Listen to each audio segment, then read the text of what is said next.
ব্যবসা প্রতিষ্ঠানের আয়, চাঁদা সহ কয়েকটি মাধ্যমে সংগৃহীত হচ্ছে জঙ্গিদের অর্থ। ব্যক্তি পর্যায়ের লেনদেন বন্ধের দিকে এখন দৃষ্টি গোয়েন্দাদের।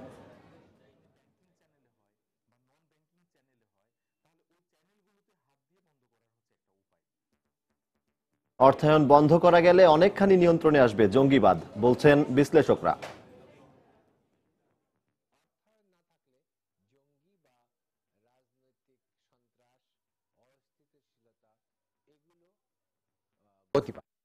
দেখছিলেন প্রধান শিরোনাম। দুপুরের সময় সঙ্গে আছি আমি হাফসাতুন্নেসা এবং আমি সজল। এবার অন্যান্য শীর্ষ সংবাদ।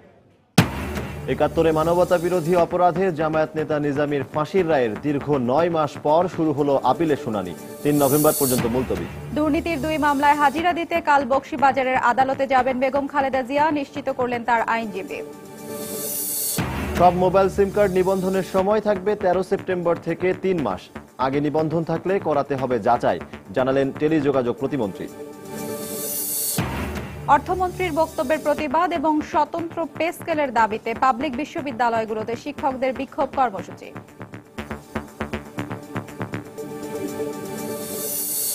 এবং নিয়ম নীতির তোয়াক্কা না করেই রাজধানীতে বছর বছর বাড়ানো হচ্ছে বাড়ি ভাড়া। অভিযোগ, ভাড়াটিয়াদের জটিলতা নিরসনে হাইকোর্টের নির্দেশনা থাকলেও নেই বাস্তবায়ন।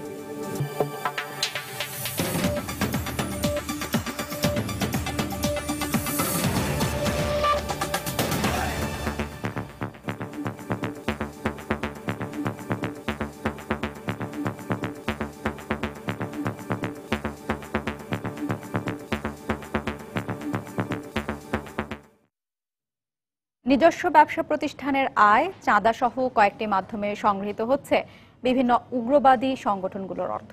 এমন তথ্য দিয়ে গোয়েন্দা কর্মকর্তারা দাবি করেছেন প্রাতিষ্ঠানিক লেনদেন অনেকাংশেই বন্ধ করা গেছে। এখন তারা নজর দিয়েছেন ব্যক্তি পর্যায়ের লেনদেন বন্ধের দিকে। আর বিশ্লেষকরা বলছেন অর্থায়ন বন্ধ করা গেলে জঙ্গিবাদ অনেকটাই নিয়ন্ত্রণে আসবে। খান মোহাম্মদ রুমেলের রিপোর্ট। জঙ্গি সংগঠনে অর্থায়নের অভিযোগে সম্প্রতি গ্রেফতার হন ৩ আইনজীবী। এর কিছুদিন পর এক ব্যবসায়ীকেও গ্রেফতার করা হয় একই অভিযোগে। এরপর থেকে পুরনো প্রশ্নটি আবারও উঠেছে নতুন করে, জঙ্গি অর্থায়নের উৎস কি? আইন শৃঙ্খলা বাহিনীর সদস্যরা বলছেন জঙ্গি সংগঠনগুলো এখন চলছে ব্যয় সংকোচন নীতিতে। তবে প্রয়োজনীয় অর্থ সংগ্রহের জন্য তারা নির্ভর করছে সদস্যদের চাঁদা, নিজেদের ব্যবসা প্রতিষ্ঠানের আয়, কেন্দ্রীয় তহবিলের অর্থ দিয়ে জমি কিংবা স্থাপনা কিনে বেশি দামে বিক্রি, জাল টাকার ব্যবসা, মাদক ও মানব পাচার সহ বিভিন্ন মাধ্যমে। ট্রানজিকশন যদি ব্যাংকিং চ্যানেলে হয় বা নন ব্যাংকিং চ্যানেলে হয়, তাহলে ওই চ্যানেলগুলোতে হাত দিয়ে বন্ধ করার হচ্ছে একটা উপায়। আর যদি ক্ষুদ্র ক্ষুদ্র গ্রুপে বিভক্ত হয়ে প্রত্যেকের মাসিক টাকা এক হাত থেকে আরেক হাতে যায়, ১০,০০০ টাকা তুলে ২,০০০ টাকা দিয়ে এই জিনিসটা কিনো, ২,০০০ টাকা ওকে দাও, এই পদ্ধতিতে হলে সাধারণত বন্ধ করাটার একমাত্র উপায় হচ্ছে তাদেরকে গ্রেপ্তার করা। বিশ্লেষকরা বলছেন জঙ্গি অর্থায়নের উৎস নিয়ে বেশ কিছু গবেষণামূলক কাজও হয়েছে। আইন শৃঙ্খলা বাহিনীর উচিত সে বিষয়গুলো মাথায় রেখে কাজ করা। পারসেপশনালি এই অর্থায়নের ব্যাপারে অনেকেই গবেষণা করেছেন। তো সেই গবেষণা করে তারা বিভিন্ন কিভাবে অর্থ আসে, কিভাবে অর্থ যায়, কিভাবে অর্থ জেনারেট করা হয় সে সম্পর্কে তারা সম্যক ধারণা দিয়েছেন। ওই ধারণাকে মাথায় রেখে এখন তাদেরকে আইনের আওতায় আনতে হলে যেসব সাক্ষ্য সাবুত প্রয়োজন সেগুলো সংগ্রহ করে তাদেরকে আইনের আওতায় আনা উচিত। তবে দুজনেই বলছেন জঙ্গি অর্থায়ন বন্ধে আইন শৃঙ্খলা বাহিনীর পাশাপাশি সমাজের বিভিন্ন স্তরের মানুষদেরও সচেতন হতে হবে। মানি ট্রানজিকশনের সময় ব্যাংকিং খাতটা তো তারা কোনো না কোনোভাবে জমা রাখার জন্য বা বিভিন্নভাবে ব্যবহার করে। সেক্ষেত্রে তাদেরও কিন্তু একটা বিষয় আছে যে টাকাটা জমা রাখতেছে বা উঠাচ্ছে সে কি করে। আর অর্থায়ন না থাকলে জঙ্গি বা রাজনৈতিক সন্ত্রাস, অস্থিতিশীলতা এগুলো গতি পায় না। তারা আরো বলেন জঙ্গিবাদ বিষয়ে বর্তমান সরকারের জিরো টলারেন্স নীতির কারণে উগ্রবাদীরা কিছুটা কোণঠাসা হয়ে পড়লেও সুযোগ পেলেই তারা মাথাচাড়া দিয়ে উঠতে পারে। খান মোহাম্মদ রুমেল, সময় সংবাদ, ঢাকা। রংপুরের মিঠাপুকুরে দরিদ্র জনগোষ্ঠীর জমানো কয়েক কোটি টাকা নিয়ে পালিয়ে গেছে জামায়াত শিবির ঘরানার আরডিপি ফাইন্যান্স অ্যান্ড ইনভেস্টমেন্ট নামে একটি আর্থিক প্রতিষ্ঠান। অতিরিক্ত লাভের আশায় প্রতিষ্ঠানটিতে টাকা আমানত রেখে এখন সর্বশান্ত প্রায় ১৫০০ গ্রাহক। এই অবস্থায় আমানতকারীদের অর্থ ফেরাতে পদক্ষেপ নেওয়ার দাবি স্থানীয় জনপ্রতিনিধিদের। এদিকে জেলা প্রশাসনের নির্দেশের পরও আইনি জটিলতায় প্রতিষ্ঠানটির বিরুদ্ধে কোনো ব্যবস্থা নিতে পারছে না সমবায় বিভাগ। বিস্তারিত মানিক সরকারের রিপোর্টে। মিঠাপুকুর কলেজ সংলগ্ন এলাকার বাসিন্দা গোলেনুর বেগম।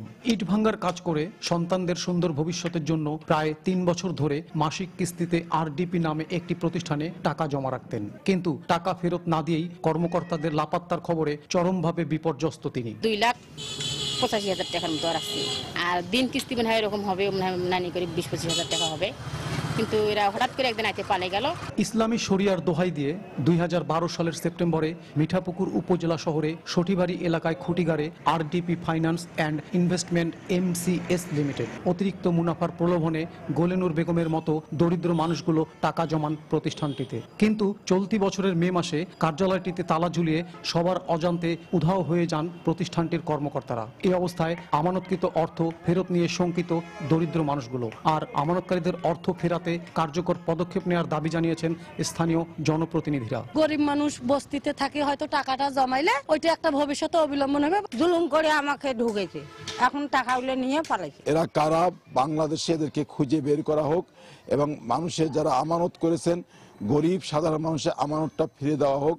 এদিকে আরডিপি কর্তৃপক্ষের বিরুদ্ধে আইনগত ব্যবস্থা নিতে সংশ্লিষ্ট বিভাগকে নির্দেশ দেয় জেলা প্রশাসন। তবে সমবায় বিভাগের কর্মকর্তা বলছেন সীমাবদ্ধতার কারণে পদক্ষেপ নিতে পারছেন না তারা। আমানতকারীদের আমানত নিয়ে আরডিপি সটিবাড়ি মিঠাপুকুরের শাখাটির কর্মকর্তারা পালিয়ে গিয়েছে, তাদের বিরুদ্ধে থানায় মামলা করা সহ তাদের আমানত যাতে ফিরিয়ে দেওয়ার ব্যবস্থা নেওয়া যেতে পারে, এই বিষয়ে প্রয়োজনীয় ব্যবস্থা নেওয়ার জন্য আমরা তাদেরকে বলেছি। যেহেতু আমার এখান থেকে নিবন্ধন না, আর সেই কারণে আইনগত কোনো ব্যবস্থা আমার এখান থেকে নেওয়া, পাবলিককে সচেতন করা ছাড়া আর আইনগত যে ব্যবস্থা এটা ঢাকার থেকে নিতে। মিঠাপুকুর ও আশপাশ এলাকার 1600 গ্রাহকের প্রায় 3.5 কোটি টাকা হাতিয়ে নেওয়ার অভিযোগ প্রতিষ্ঠানটির বিরুদ্ধে।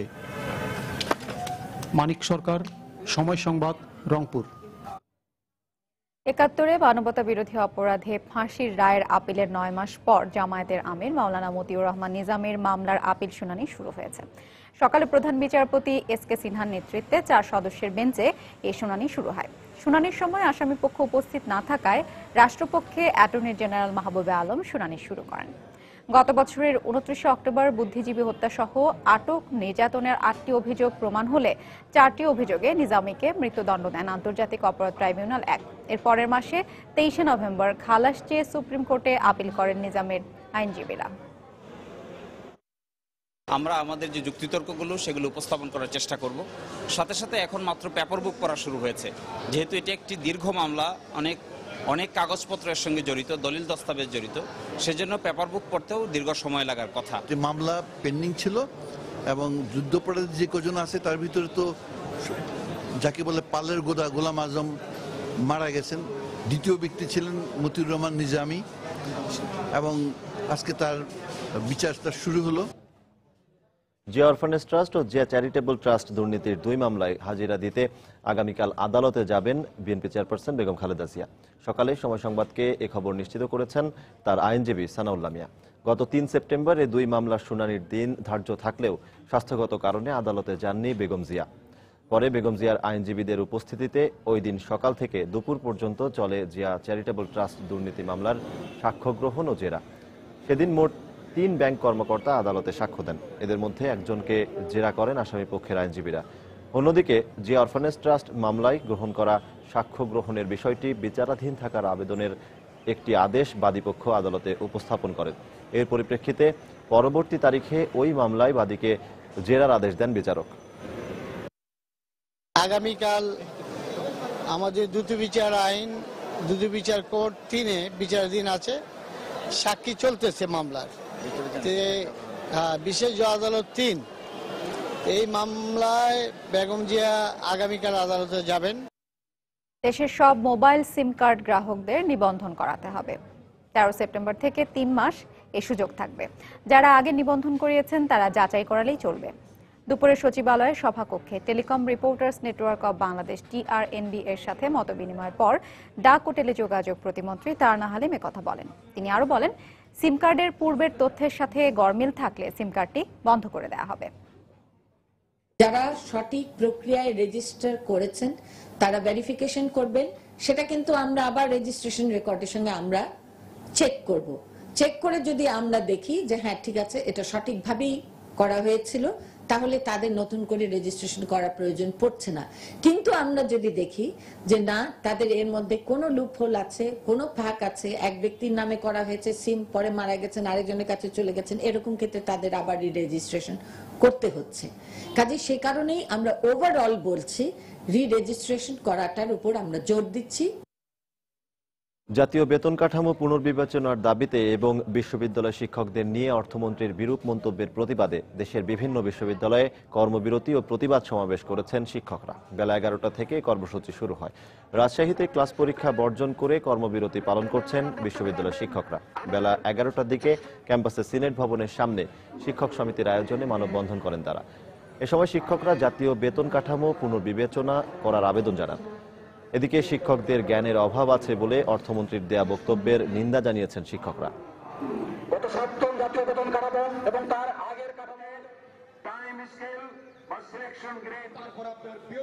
এদিকে চট্টগ্রামে কর্মবিরতির অংশ হিসেবে প্রতিবাদ সমাবেশ ও মানববন্ধন করেছেন বিশ্ববিদ্যালয় শিক্ষকরা। সকালে ক্যাম্পাসের বঙ্গবন্ধু চত্বরে এই কর্মসূচিতে বিভিন্ন বিভাগের শিক্ষকরা অংশ নেন। এ সময় শিক্ষকদের নিয়মতান্ত্রিক আন্দোলন নিয়ে মন্ত্রীদের দায়িত্বহীন বক্তব্যের প্রতিবাদ ও নিন্দা জানান তারা।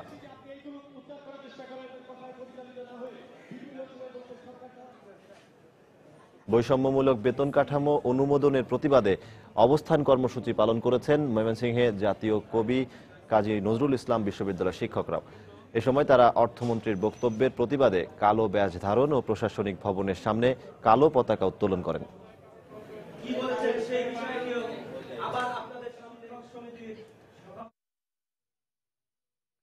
স্বতন্ত্র পে স্কেলের দাবিতে বিশ্ববিদ্যালয় শিক্ষকদের আন্দোলনের প্রতি পূর্ণ সমর্থন জানিয়েছে বিএনপি। সকালে জাতীয়তাবাদী মহিলা দলের ৩৭তম প্রতিষ্ঠা বার্ষিকী উপলক্ষে রাজধানীর সংসদ ভবন এলাকায় জিয়াউর রহমানের মাজারে ফুল দিয়ে শ্রদ্ধা জানানো শেষে বিএনপি স্থায়ী কমিটির সদস্য আসম হান্নান শাহ এই সমর্থন জানান। একটা সেপারেট পে স্কেলের জন্য একটা ভিন্ন বেতনের স্কেল দাবি করছেন। আমরা এই ন্যায্য দাবির প্রতি সমর্থন জানাচ্ছি। অশান্তি না বাড়িয়ে আমাদের সকলের শ্রদ্ধেয় এবং সম্মানিত ব্যক্তিরা অর্থাৎ শিক্ষকরা, যাদেরকে আমরা মানুষ গড়ার কারিগর বলি, তাদের জন্য অবশ্যই সেপারেট পে স্কেল করে তাদের দাবি মেনে নিয়ে এই চলমান আন্দোলনের সমাপ্তি ঘটাবেন। প্রধানমন্ত্রী শেখ হাসিনার নেতৃত্বে সঠিক পথে এগিয়ে যাচ্ছে দেশ। দেশি বিদেশি বিভিন্ন প্রতিষ্ঠানের জরিপেই এমন স্বীকৃতি মিলেছে। সকালে ধানমন্ডিতে আওয়ামী লীগ সভানেত্রীর কার্যালয়ে 14 দলের সভা শেষে সাংবাদিকদের একথা বলেন স্বাস্থ্যমন্ত্রী মোহাম্মদ নাসিম। একই সঙ্গে বিশ্ববিদ্যালয় শিক্ষকদের কর্মবিরতি পালন না করে আলোচনার মাধ্যমে সমাধানের আহ্বান জানান তিনি। অর্থনৈতিক মন্দায় আন্তর্জাতিক ক্ষেত্রে একটি কালো ছায়াবাদ সৃষ্টি হয়েছে। সেই সময় বঙ্গবন্ধু কন্যা শেখ হাসিনা বাংলাদেশকে একটি স্থিতিশীল অবস্থায় রেখেছেন। দক্ষিণ পূর্ব এশিয়ার একটি ছোট্ট দেশ বাংলাদেশ, সেই দলের নেত্রী হিসাবে মাননীয় প্রধানমন্ত্রী যে দক্ষতার সঙ্গে কাজ করে যাচ্ছেন তা অবশ্যই আন্তর্জাতিক পরিমণ্ডলে আছে প্রশংসিত হচ্ছে। কর্মবিরতি না করে, শিক্ষা পরিবেশ ব্যাহত না করে, স্বাভাবিক রেখে আপনারা সরকারের সঙ্গে আলোচনা করে, সরকারকেও বলবো আলোচনা করে আপনাদের যে কোনো সমস্যা থাকলে আলোচনা করে সমাধান করার জন্য অনুরোধ করবো আমরা। রাজধানীতে বছর বছর বাড়ি ভাড়া বাড়ানো এখন স্বাভাবিক ঘটনা হয়ে দাঁড়িয়েছে। ভাড়াটিয়াদের অভিযোগ, বাড়ি ভাড়া নিয়ে নীতিমালা থাকলেও তা মানেন না বেশিরভাগ বাড়ির মালিক। তার উপর গ্যাস ও বিদ্যুতের দাম বাড়ায় অনেকটা শাপে বর হয়েছে বাড়িওয়ালাদের জন্য। সিটি কর্পোরেশন বলছে, হোল্ডিং ট্যাক্স না বাড়ালেও কোনো নিয়ম নীতি তোয়াক্কা না করে বাড়ি ভাড়া বাড়াচ্ছেন মালিকরা। সম্প্রতি বাড়িওয়ালা ভাড়াটিয়া দ্বন্দ্ব নিরসনে হাইকোর্ট নির্দেশনা দিলেও এর বাস্তবায়ন শুরু হয়নি এখনো। বিস্তারিত তানিন মেহেদির রিপোর্টে। স্বামী সন্তানকে নিয়ে কাঁঠাল বাগানের একটি ফ্ল্যাটে থাকেন ফৌজিয়া হক। স্বামী স্ত্রী দুজন চাকরি করলেও প্রতি মাসে আয়ের বড় একটা অংশই চলে যায় বাড়ি ভাড়ার টাকা গুনতে। এর উপর রয়েছে হুটহাট করে ভাড়া বাড়ানোর বিড়ম্বনা। 15 দিন আগে বলে দিল যে জানুয়ারি থেকে আপনার বাসা ভাড়া এত টাকা বাড়ানো হবে। ওই কথাটাই আমাদেরকে মেনে নিয়েই থাকতে হচ্ছে। যেমন বাড়ি ভাড়া বাড়াই দিচ্ছি, কিন্তু আবার আরেক জায়গা থেকে হচ্ছে আমাদের আরেকটা খাত থেকে ব্যয় কমিয়ে দিয়ে ওইখানে বাড়াই দেওয়া হচ্ছে। সম্প্রতি সরকার গ্যাস ও বিদ্যুতের দাম বাড়ানোয় বাড়ি ভাড়াও এর প্রভাব পড়েছে বলে অভিযোগ ভাড়াটিয়াদের। সেটা বাড়তি হইলে তো এটা বাড়িওয়ালা নিজে বহন করবে না, আমাদেরকে দিতে হবে, সেটা চুক্তির ভিতরে হোক আর চুক্তির বাইরে হোক। বাড়িওয়ালারা জিম্মি করেই যখন ইচ্ছা তখন হচ্ছে বাসা ভাড়া বাড়াচ্ছেন, তার উপর হচ্ছে এই গ্যাস বিদ্যুতের দাম বাড়ানোটা একটা সাপে বড়ি হয়েছে তাদের জন্য। যদিও যখন তখন বাড়ি ভাড়া বাড়ানোর এই অভিযোগ অস্বীকার করেছেন বাড়িওয়ালারা। বছরান্তেই বাড়ানো হয়, এটা মাসে 6 মাসে যখন ইচ্ছা তখন, এরকম না। মেনটেন্যান্স খরচা সহ বিদ্যুৎ গ্যাস বৃদ্ধির কারণে এটা বাড়িওয়ালাদের উপরে একটা বিশেষ চাপ সৃষ্টি করছে। এদিকে ঢাকা দক্ষিণ সিটি কর্পোরেশন বলছে বাড়ি মালিকরা অতি উৎসাহী হয়ে ভাড়া বাড়ান। বিষয়টি যথাযথ কর্তৃপক্ষের মাধ্যমেই সমাধান হওয়া প্রয়োজন বলে মনে করেন ঢাকা দক্ষিণ সিটি কর্পোরেশনের মেয়র। বাড়ি ভাড়াটা রেন্ট কন্ট্রোল বলে একটা ডিপার্টমেন্ট রয়েছে, তারাই সাধারণত দেখে থাকে। যেহেতু আমরা ট্যাক্স কিন্তু বৃদ্ধি করিনি, সেহেতু বাড়ি ভাড়া বাড়ানোর কোনো যৌক্তিক কারণ থাকতে পারে না। বাড়ি ভাড়া সংক্রান্ত জটিলতা নিরসনে 2010 সালে হাইকোর্টে একটি রিট আবেদন করে বেসরকারি একটি সংস্থা। এর 5 বছর পর গত জুলাই মাসে 6 মাসের মধ্যে বাড়ি ভাড়া নিয়ন্ত্রণ কমিশন গঠন করতে মন্ত্রিপরিষদ সচিবকে নির্দেশ দেন হাইকোর্ট। যেটা রায় হয়েছে, কিন্তু রায়ের সার্টিফিকেট কপি এখনো আমরা হাতে পাইনি। তবে এটুকু তারা করতে পারতো, সেটা হলো কমিশন গঠন করার ব্যাপারে যে নির্দেশনা মিডিয়া তো এসছে, কাদেরকে নিয়ে কমিশন করতে হবে, কয়জন করে, সেটা হয়তো যদি তারা করতো, এটা আমার মনে হয় করতে পারতো তারা। হাইকোর্টের আদেশে বলা হয় মন্ত্রী পরিষদ সচিব 7 সদস্যের বাড়ি ভাড়া নিয়ন্ত্রণ কমিশন গঠন করবেন। তানিন মেহেদি, সময় সংবাদ, ঢাকা। দুপুরের সময় আরো থাকছে। টানা বৃষ্টি আর উজানের ঢলে টাঙ্গাইল সদর উপজেলার 1/2 গ্রাম প্লাবিত। খাবার ও বিশুদ্ধ পানির তীব্র সংকট। ত্রাণ সহায়তার আশ্বাস জেলা প্রশাসকের। জাতির পিতা বঙ্গবন্ধু শেখ মুজিবুর রহমানকে কোনো রাজনৈতিক গণ্ডির মধ্যে না রাখতে সবার প্রতি আহ্বান জানিয়েছেন জনপ্রশাসন মন্ত্রী সৈয়দ আশরাফুল ইসলাম। দুপুরে রাজধানীর বঙ্গবন্ধু শেখ মুজিব মেডিকেলের ডক্টর মিলন হলে বঙ্গবন্ধু 40তম শাহাদাত বার্ষিকী উপলক্ষে আয়োজিত আলোচনা সভায় তিনি একথা বলেন। আমরা জাতির পিতাকে একটি রাজনৈতিক দলের গণ্ডিতে রাখতে চাই। বঙ্গবন্ধু হত্যা করে কিন্তু হত্যা করতে পারে নাই। দিনে দিনে বঙ্গবন্ধু আবার ওনার দৃঢ়তা নিয়ে এই বাঙালির জাতির মৌলিকতায় স্থান করে দিয়েছে। আমি আওয়ামী লীগের সেক্রেটারি, আমার পাশে থাকবো বিএনপির সেক্রেটারি, তার পাশে থাকবো কমিউনিস্ট পার্টির সেক্রেটারি। আমরা সবাই একসাথে দাঁড়িয়ে বঙ্গবন্ধুর প্রতিকৃতিতে আমরা মাল্যদান করি। আমরা বরং বঙ্গবন্ধুকে বিভক্ত করে আমরাই কিন্তু আপনার নিজেকে খাটো করছি। সিলেট শাহজালাল বিজ্ঞান ও প্রযুক্তি বিশ্ববিদ্যালয়ে উপাচার্যের পদত্যাগের দাবিতে ক্যাম্পাসে দিনব্যাপী অনশন কর্মসূচি পালন করছেন মহান মুক্তিযুদ্ধের চেতনায় উদ্বুদ্ধ পরিষদের শিক্ষকরা। সকাল 9টা থেকে বিকেল 4টা পর্যন্ত চলবে তাদের এই কর্মসূচি। শিক্ষক লাঞ্ছনাকারী, দুর্নীতিবাজ ও সন্ত্রাসী আখ্যায়িত করে উপাচার্য আমিনুল হক ভূঁইয়ার অপসারণের দাবিতে লাগাতার কর্মসূচি পালন করছেন আন্দোলনরত শিক্ষকরা। এরই অংশ হিসেবে আজও সকালে উপাচার্যের কার্যালয়ের সামনে অবস্থান নিয়ে অনশন শুরু করেন তারা।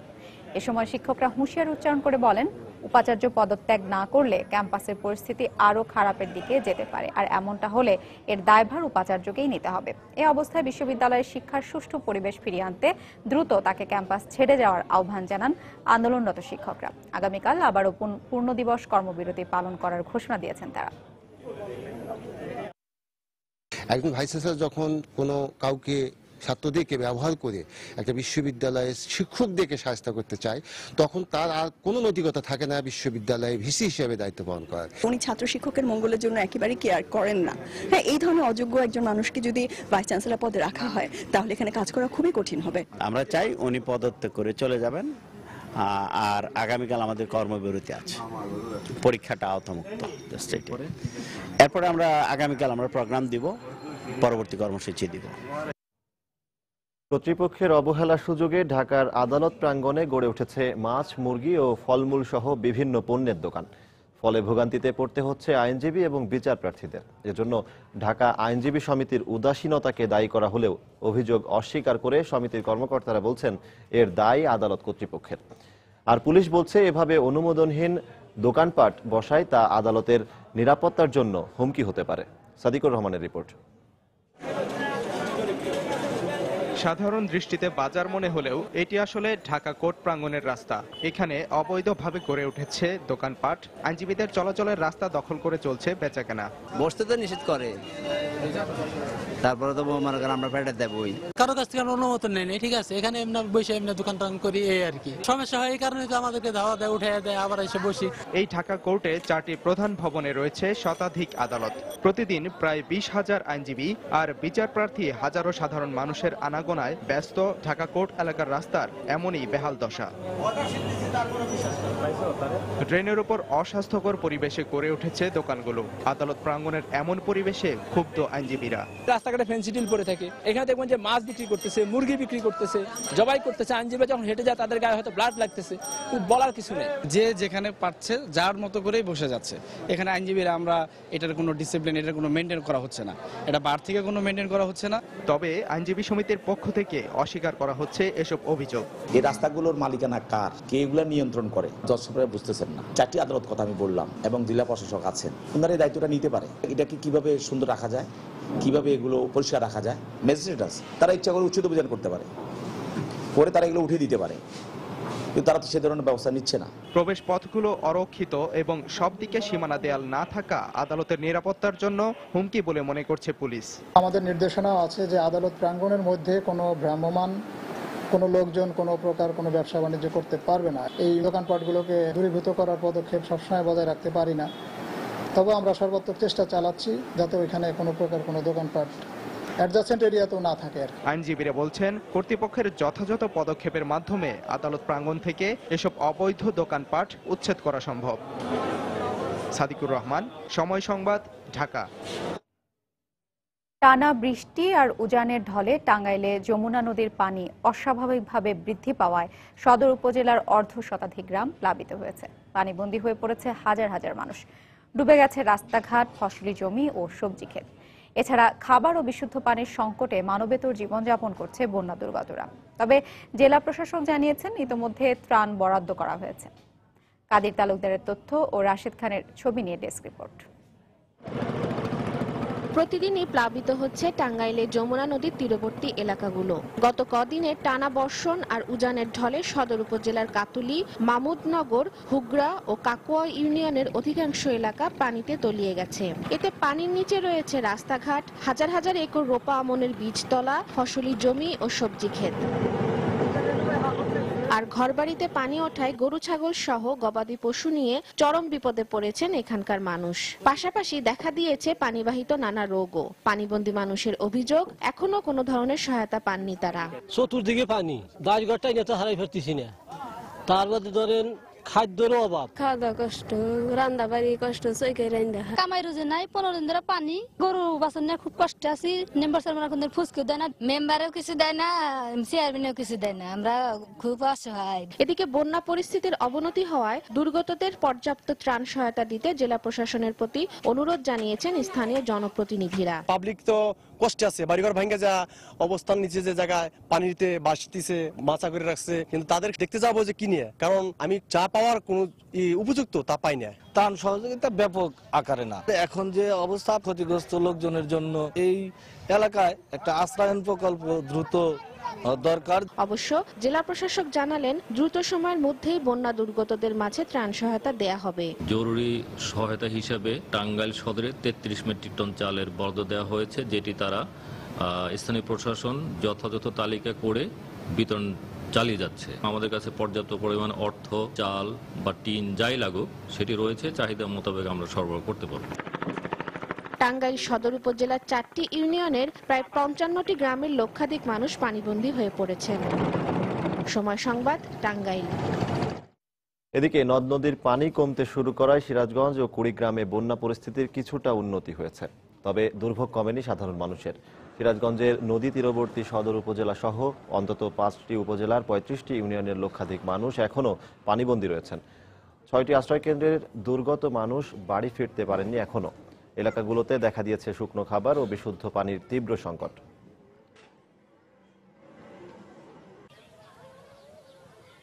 কুড়িগ্রামে সবগুলো নদ নদীর পানি কমছে, তবে ব্রহ্মপুত্রের পানি চিলমারি পয়েন্টে বিপদসীমার উপর দিয়ে এখনও প্রবাহিত হচ্ছে। এলাকায় দেখা দিয়েছে পানিবাহিত রোগের প্রকোপ, আর কাজ না থাকায় বিপাকে পড়েছেন শ্রমজীবী মানুষ। প্রায় 2 সপ্তাহেরও বেশি এখানে পানি, তাই পানিবন্দী হয়ে থাকার পরে কাজকাম বন্ধ, আমাদের চলার খুবই সমস্যা।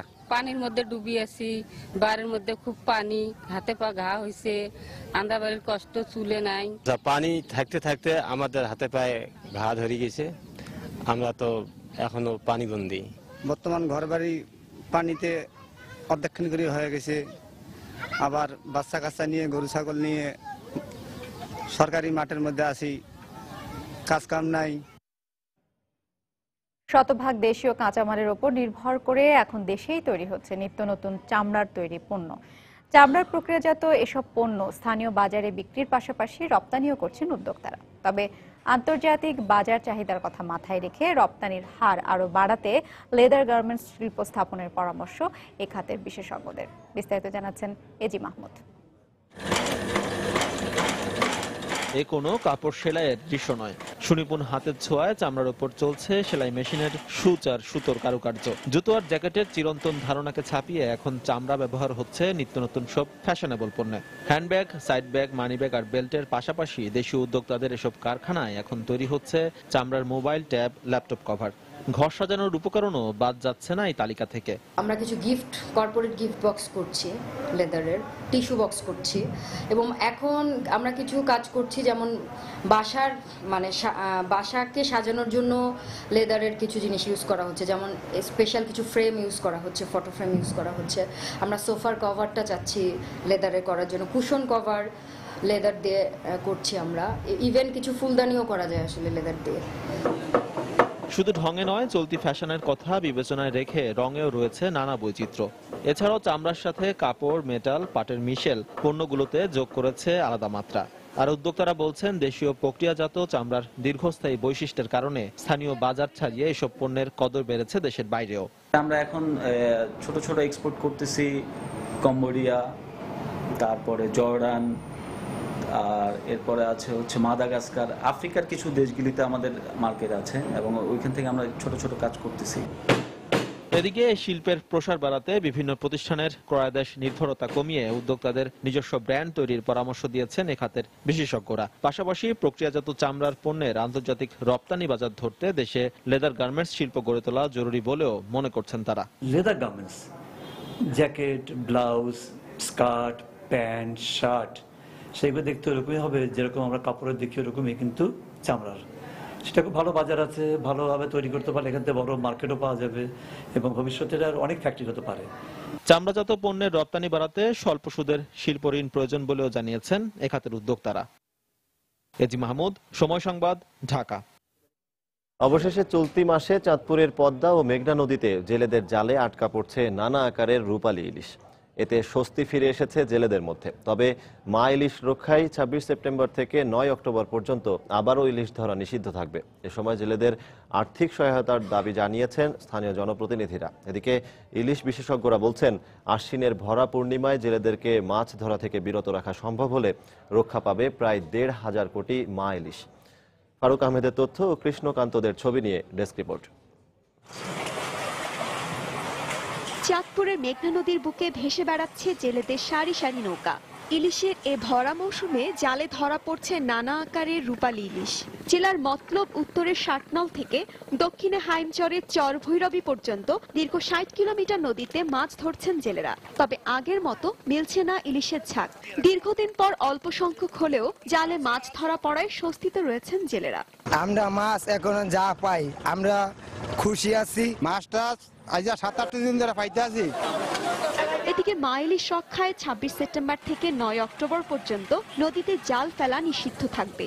তবে এ সময় জেলেদের আর্থিক সহায়তা প্রদানের দাবি জানিয়েছেন স্থানীয় জনপ্রতিনিধিরা। আমাদের 15 দিন আমার বন্ধ হতো, আমরা কি খাই বাসুন টুকটাক মাছ পাই জাল ভাইয়া, সামনে কি খামু কের মনে করব। জেলেদের পুনর্বাসনের জন্য বর্তমান সরকারের কাছে আমি দাবি জানাচ্ছি নগদ অর্থ এবং চাল দিয়ে এই 15 দিন জেলের পরিবারদেরকে সহযোগিতা করার জন্য। চলতি মাসে পদ্মা মেঘনা নদীতে মাছ ধরা পড়ায় দীর্ঘদিন পর সরগরম হয়ে উঠেছে চাঁদপুর শহরের বড় স্টেশন এবং হাইমচরের কাটাখালী মাছের আড়ত। আমরা মৎস্য ব্যবসায়ী এবং জেলেরা খুব অসঙ্গ অবস্থা ছিলাম। যে মাছটা এখন পাচ্ছি মোটামুটি আমাদের পুষতেছি। আশ্বিন মাসে ভরা পূর্ণিমায় ইলিশ ধরা বন্ধ হলে প্রায় ১,৫০০ কোটি মা ইলিশ রক্ষা পাবে বলে জানালেন এই ইলিশ বিশেষজ্ঞ। ভরা পূর্ণিমার সময় এবং পরের দিনগুলি বেশি পটেনশিয়াল, বেশি গুরুত্বপূর্ণ এবং সেটা বিবেচনায় রেখে এক একটি দিন বাড়ালে ১ থেকে ১,৫০০ কোটি মা ইলিশ অতিরিক্ত রক্ষা পাওয়ার একটা সম্ভাবনা থাকে। চাঁদপুরে ৭,০০০-এরও বেশি জেলে মাছ শিকার করে জীবিকা নির্বাহ করেন। সময় সংবাদ, চাঁদপুর। গ্যাসের চুলা বিস্ফোরণের ঘটনায় ঢাকা মেডিকেল কলেজ হাসপাতালের বার্ন ইউনিটে চিকিৎসাধীন অবস্থায় একজনের মৃত্যু হয়েছে। গত শুক্রবার সন্ধ্যায় রাজধানীর সূত্রাপুরে গ্যাসের চুলা বিস্ফোরণে অগ্নিদগ্ধ হয়েছিলেন ৩ জন। ওই ঘটনায় একই পরিবারের ২ জন সহ গ্যাসের চুলা মেরামতকারী দগ্ধ হন। আহতদের মধ্যে শিশু ইয়াসফি ৩৫% এবং গ্যাসের চুলা মেরামতকারী রমজান ২০% দগ্ধ অবস্থায় এখনও ঢাকা মেডিকেল কলেজ হাসপাতালের বার্ন ইউনিটে চিকিৎসাধীন রয়েছেন।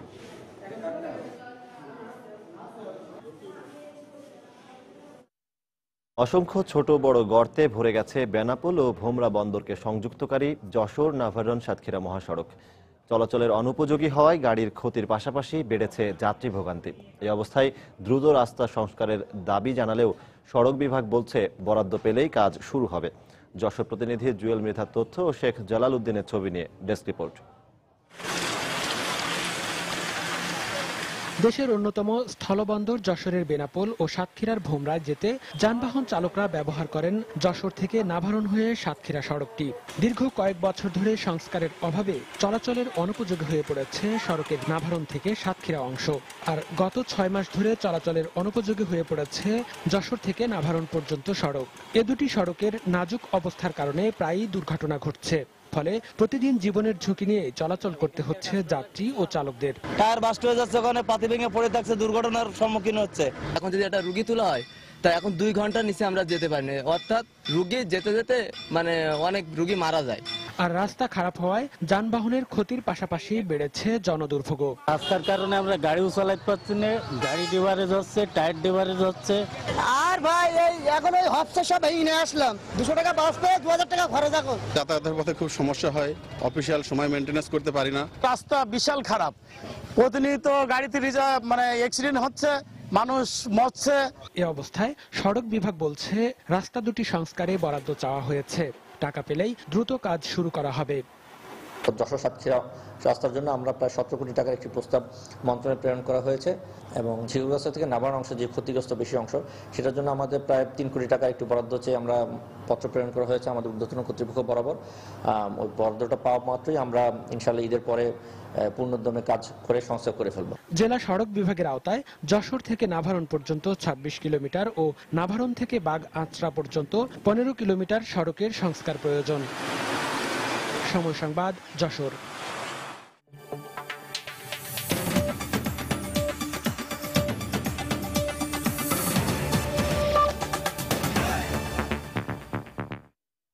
ব্রিটেন ও ফ্রান্সের পর এবার যুদ্ধবিধ্বস্ত সিরিয়ার 12,000 শরণার্থীকে আশ্রয় দেওয়ার ঘোষণা দিল অস্ট্রেলিয়ার প্রধানমন্ত্রী টনি অ্যাবট। যুদ্ধবিধ্বস্ত সিরিয়ার শরণার্থীদের সহায়তা করতে সচেষ্ট থাকার আশ্বাস দিয়েছেন ইউরোপিয়ান কমিশনের প্রেসিডেন্ট জন-ক্লদ জাঙ্কার। ইউরোপীয় ইউনিয়নভুক্ত দেশগুলোর মধ্যে সিরীয় শরণার্থীদের আশ্রয় দিতে কোটা প্রকাশ করার আগে ইউরোপীয় পার্লামেন্টে এই কথা জানান তিনি। এদিকে অসহায় আশ্রয় প্রার্থীদের শেষ ভরসা ইউরোপীয় ইউনিয়নকে আরও সক্রিয় হওয়ার আহ্বান জানিয়েছে জাতিসংঘ। শরণার্থীদের এই দৌড়ই হয়তো বুঝিয়ে দেবে কতটা মরিয়া তারা। মঙ্গলবার হাঙ্গেরির রোশকি থেকে রাজধানী বুদাপেস্টের উদ্দেশ্যে এভাবেই রওনা হন কয়েকশো শরণার্থী, যাদের বেশ কিছুদিন সেখানে আটকে রাখে হাঙ্গেরীয় পুলিশ। হাঙ্গেরি হয়ে এখনো বহু শরণার্থী জার্মানিতে প্রবেশ করছে। দেশটির সরকারের পক্ষ থেকে জানানো হয়েছে এই বছরই অন্তত 8 লাখ আশ্রয় প্রার্থী দেশটিতে প্রবেশ করতে পারে। জার্মানির ভাইস চ্যান্সেলর সিগমা গ্যাব্রিয়েল তো জানিয়ে দিয়েছেন যে আগামী কয়েক বছর ধরে 5 লক্ষ করে শরণার্থী পুনর্বাসনের ব্যবস্থা করতে সক্ষম তারা। সরকারের পক্ষ থেকে এমন বক্তব্য অবশ্য ভাবিয়ে তোলেনি সাধারণ জার্মানদের, বরং হাসি মুখেই এসব যুদ্ধ বিধ্বস্তদের পাশে দাঁড়িয়েছেন তারা। আমরা সবাইকে বিনামূল্যে খাবার দিচ্ছি এখানে।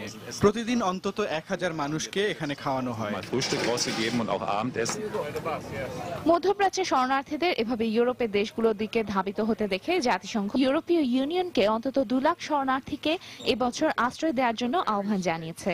এরই মধ্যে ব্রিটিশ প্রধানমন্ত্রী ডেভিড ক্যামেরন 2020 সালের মধ্যে 20,000 শরণার্থীকে আশ্রয় দেওয়ার ঘোষণা দিলেও ব্রিটেন সরকারের নেওয়া পদক্ষেপ যথাযথ নয় বলে অভিযোগ বিরোধী দলের। প্রধানমন্ত্রী শুধুমাত্র 20,000 শরণার্থীকে এখানে আশ্রয় দেওয়ার ঘোষণা দিয়েছেন, তাও আবার 2020 সালের মধ্যে। কিন্তু তাদের সমস্যা এখন চলছে এবং এখনই আমাদের উচিত তাদের সাহায্যে এগিয়ে যাওয়া। এদিকে এরই মধ্যে ইউরোপীয় ইউনিয়নভুক্ত দেশগুলোতে শরণার্থীদের ভাগ করে দিতে ফ্রান্সে ইউরোপিয়ান পার্লামেন্টে বসেছেন সরকার প্রধানরা। কোটা প্রকাশের আগে EU commission president Jean-Claude Juncker আশ্বাস দিয়েছেন এই সব অসহায় আশ্রয় প্রার্থীদের সর্বোচ্চ সহায়তা করার। আমি জানি সবাই এখন আমাদের দিকে তাকিয়ে আছেন। আমি তাদের নিরাশ করতে চাই না, কিন্তু আমাদের রেল লাইনের ওপর মানুষ ঘুমাচ্ছে এমন দৃশ্য আমাদের জন্য লজ্জার। তাই আমরা শরণার্থীদের নিয়ে বিপাকে পড়ব না বলেই আশা করছি। এতদিন চুপ করে থাকলেও এবার 12,000 সিরীয় শরণার্থীকে আশ্রয় দেওয়ার ঘোষণা দিয়েছেন অস্ট্রেলিয়ান প্রধানমন্ত্রী টনি অ্যাবট। আমরা আরো শরণার্থী আশ্রয় দেব, শুধু তাই নয়, তাদের সম্পূর্ণ দেখভালের দায়িত্ব আমাদের। আশ্রয় প্রদানের জন্য আগ্রহ প্রকাশ করেছে ভেনেজুয়েলা, চিলি এবং ব্রাজিলও। তানজিম মুনিয়াত, সময় সংবাদ। ভারতের পশ্চিমবঙ্গে আইন শৃঙ্খলা পরিস্থিতির অবনতির অভিযোগে সরকার বিরোধী বিক্ষোভ করেছে বিরোধী দল কংগ্রেস। মঙ্গলবার আন্দোলনকারীদের সঙ্গে পুলিশের সংঘর্ষের ঘটনাও ঘটেছে। পশ্চিমবঙ্গ সরকার প্রশাসনিক নানা বিশৃঙ্খলায় জড়িয়ে পড়েছে অভিযোগ করে ওই কর্মসূচির ডাক দেন কংগ্রেস নেতা প্রদীপ ভট্টাচার্য। সম্প্রতি পশ্চিমবঙ্গে কলেজ ক্যাম্পাসে নির্বাচনের সময় ছাত্র হত্যা ও নারী নির্যাতন সহ নানা ঘটনার কথা উল্লেখ করে আইন শৃঙ্খলা পরিস্থিতির চরম অবনতি হয়েছে বলে অভিযোগ করে বিক্ষোভকারীরা। এক পর্যায়ে আন্দোলনকারীরা পুলিশের দিকে ইট পাটকেল নিক্ষেপ করলে পুলিশ তাদের উপর চড়াও হয় এবং হাতাহাতিতে জড়িয়ে পড়ে।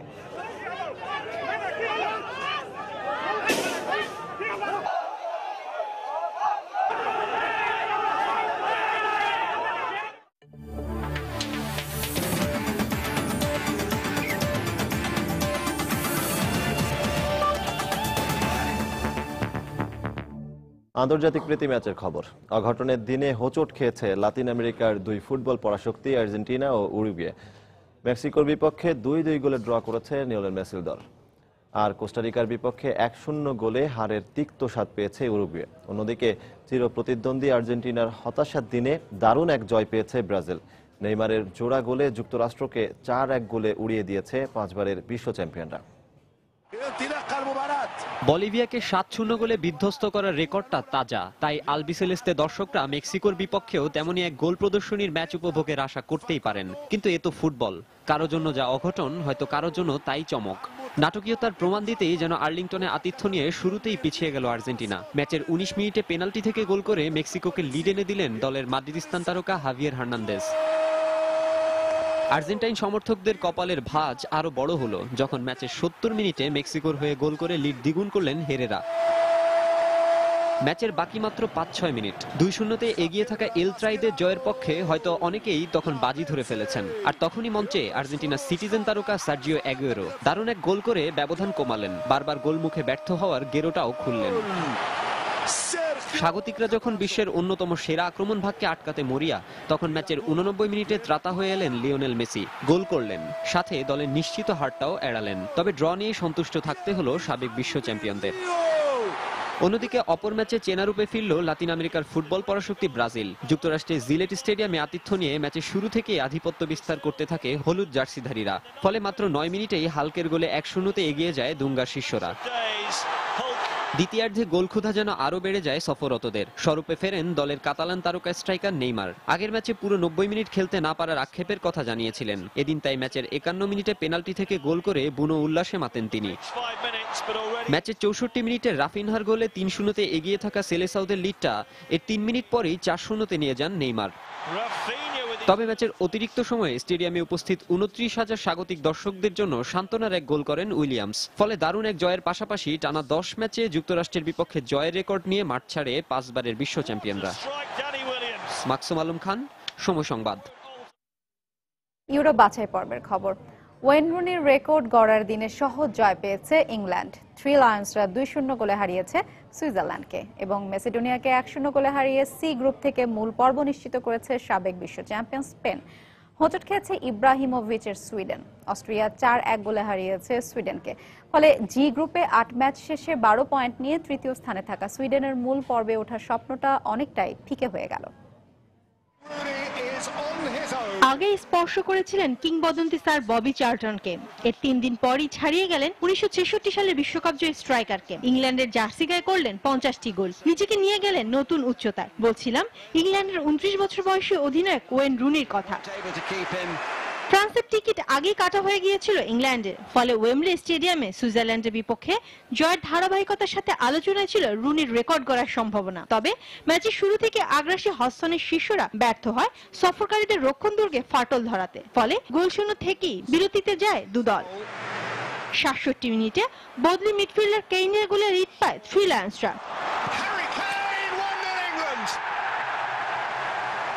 ৮৩ মিনিটে ডি বক্সের মধ্যে রহিম স্টার্লিংকে অবৈধভাবে বাধা দেয় সফরকারী মিডফিল্ডার জাকা। পেনাল্টি উপহার দেয় স্বাগতিকদের, যা থেকে গোল করতে ভুল করেননি থ্রি লায়ন্সের স্ট্রাইকার ওয়েন রুনি। ব্যক্তিগত রেকর্ডের সাথে স্বাগতিকদের লিডটাও দ্বিগুণ করেন এই ম্যানচেস্টার ইউনাইটেড তারকা। ম্যাচের বাকি সময় আর কোনো গোল না হলে টানা ৮ম জয় নিয়ে মাঠ ছাড়ে থ্রি লায়ন্সরা। অন্য ম্যাচে টেবিলের তলানির দল মেসিডোনিয়া আতিথ্য দেয় সাবেক বিশ্ব চ্যাম্পিয়ন স্পেনকে। প্রথম লেগে ৫-১ গোলের জয় থেকে অনুপ্রেরণা নিয়েই ম্যাচের শুরু থেকে আগ্রাসী দেল বস্কের শিষ্যরা। সুফল আসে দ্রুত। ৮ মিনিটে ম্যানচেস্টার ইউনাইটেডের স্ট্রাইকার হুয়ান মাতার শট ক্রসবারে লেগে জালে জড়ালে লিড পায় সফরকারীরা।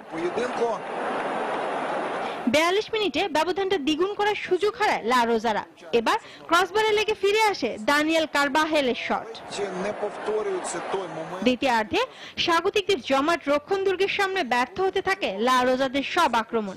ফলে মাতার একমাত্র গোলে মূল পর্বে ওঠার আনন্দ নিয়ে মাঠ ছাড়ে স্পেন। শায়লা পারভিন, সময় সংবাদ। দুপুর সময় পর্যায়ে শীর্ষ সংবাদ জানিয়ে দিচ্ছি আরেকবার। ব্যবসা প্রতিষ্ঠানের আয়, চাঁদা সহ কয়েকটি মাধ্যমে সংগৃহীত হচ্ছে জঙ্গিদের অর্থ। ব্যক্তি পর্যায়ে লেনদেন বন্ধের দিকেই দৃষ্টি গোয়েন্দাদের। ৭১-এ মানবতা বিরোধী অপরাধে জামায়াত নেতা নিজামের ফাঁসির রায়ের 9 মাস পর শুনানি শুরু হয়ে মুলতবি হয়ে গেল 2 মাসের জন্য। দুর্নীতির 2 মামলায় হাজিরা দিতে কাল বকশীবাজারের আদালতে যাবেন বেগম খালেদা জিয়া, নিশ্চিত করলেন তার আইনজীবী। সব মোবাইল সিম কার্ড নিবন্ধনের সময় থাকবে 13 সেপ্টেম্বর থেকে 3 মাস। আগে নিবন্ধন থাকলে করাতে হবে যাচাই, জানালেন টেলিযোগাযোগ প্রতিমন্ত্রী। এবং অর্থমন্ত্রীর বক্তব্যের প্রতিবাদ এবং স্বতন্ত্র পে স্কেলের দাবিতে পাবলিক বিশ্ববিদ্যালয়গুলোতে শিক্ষকদের বিক্ষোভ কর্মসূচি।